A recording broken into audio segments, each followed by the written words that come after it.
बिस्मिल्लाहिर्रहमानिर्रहीम अस्सलाम वालेकुम नाज़रीन सामीन में सुनो मेज़बान शराज खान तुसें खिदमत हाज़र हाँ तुसें अपना पसंदीदा प्रोग्राम सोनी धरती कश्मीर नहीं तो कश्मीर ने सोने लोग अज अस प्रोग्राम मौजूद हैं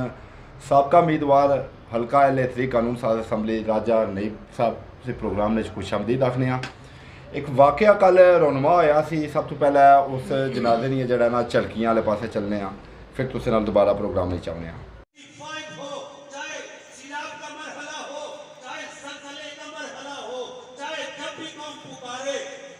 पीछे नहीं रहते, इस वर्दी को नहीं देखते, इन क्राउन को नहीं देखते, अपनी बात को देखते हैं और मदद के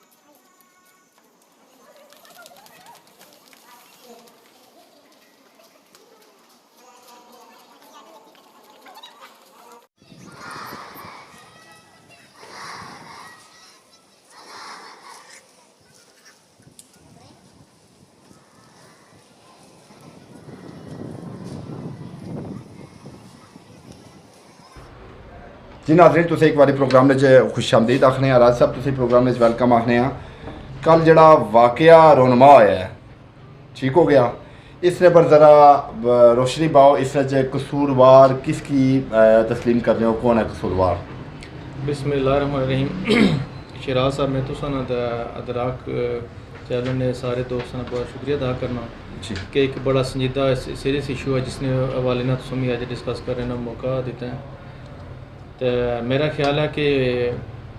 बड़ा मीरपुर ने सारे लोग बड़े अफसरदा न, पूरा ज़्यादा कश्मीर अफसरदा है। पुलिस ही साढ़े बड़े बड़े अच्छे नौजवान अफिसर न, वो सारे में तक बड़े अफसरदा न कि पुलिस ही साड़ी है तो अवाम ही साड़ी है ठीक हो गया। लेकिन जो कुछ हो रहा है कि जिस तरह कश्मीर की मैं अपने कश्मीर के लहू लुहान होने तक रहा जी तो मैं बहुत परेशान हाँ इस हवाले नाल कि अवाम नौजवान जड़े जिन्हें जड़े एहतजाज कर रहे हैं वो भी इस हद तक जख्मी हैं ना, तो पुलिस जड़े लोग जड़े ना मुलाजम और ड्यूटियाँ कर रहे हैं जी वो भी किस तरह मजलूम और मेरे ख्याल इस वक्त दो ही टीमां। लेकिन मेरे ख्याल है शर्म का मकाम है साढ़े हुक्मरान या जिम्मेदारान जड़े अफिसरान वो भी इसने जिम्मेदार इस वाक़े ने कि जिन्हें गैर संजीदगी का मुजाहरा किया जी। मीरपुर बड़ा पूरा मंजा एक इलाका है जड़ा इस हवाले बड़ा मशहूर है कि इतने ना क्राइम है इतने ना क्रिमिनल लोग ना, लेकिन पे दर पे मीरपुर ने अंदर पहले KFC ने वाक़या आया जी जी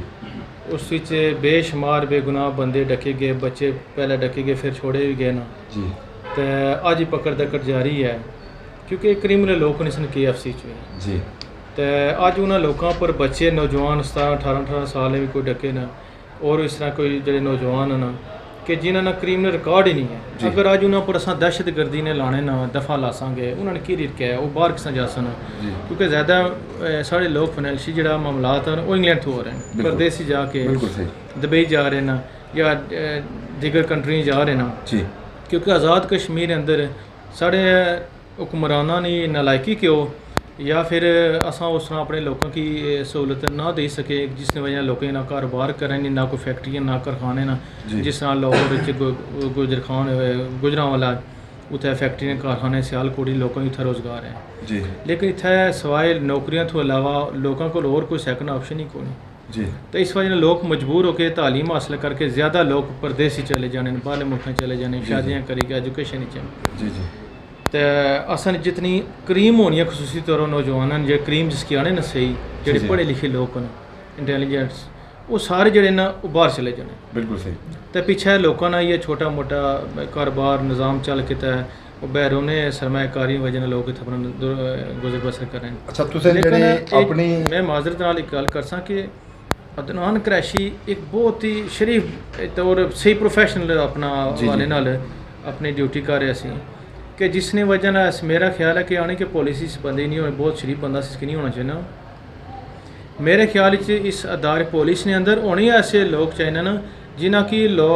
जरा साहिलीन या साहिल बंदा अपने दाद रसी से इन्हों को थाना जाए उसकी खौफ ना होया कि मैं कितना जुलिया